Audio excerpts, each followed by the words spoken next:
We take modern air travel for granted, and you know what? We complain about it sometimes too. Yeah, but we are going to take you back, way back, and up in the air to the days when air travel was young and a trip in the air was a real adventure. Here's Craig Lucky Duck Smith.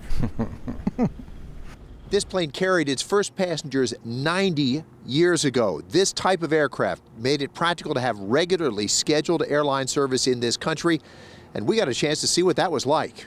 The Ford Trimotor is not sleek and streamlined. It is all tough, corrugated metal and 3 powerful engines.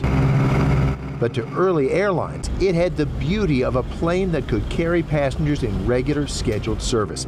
This one's in Tucson through the weekend. The Experimental Aircraft Association brought the plane here so people can see it, ride in it, and be excited about aviation.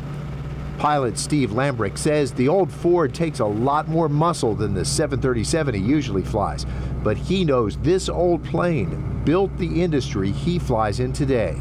You know, prior to these being built, there were mail planes where they would throw a few people, a few extra seats, and maybe 3, 4, 5 people would fly with the mail.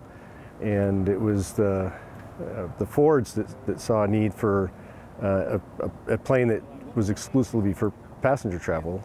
And so they decided to build America's first airliner, which is what this is. The old Trimotor is loud inside, and it's certainly not as smooth as a jet. But it's a comfortable ride, and passengers in the 20s had a lot more legroom than we do in the 21st century. Mike O'Grady got a really prime seat where the co-pilot would normally be. That was just awesome. Let me tell you, that is such a thrill to be up there, watch these big engines, one on each side, one in the front. It's like, this is a piece of history that guys our age have never had a chance to ride in, mostly.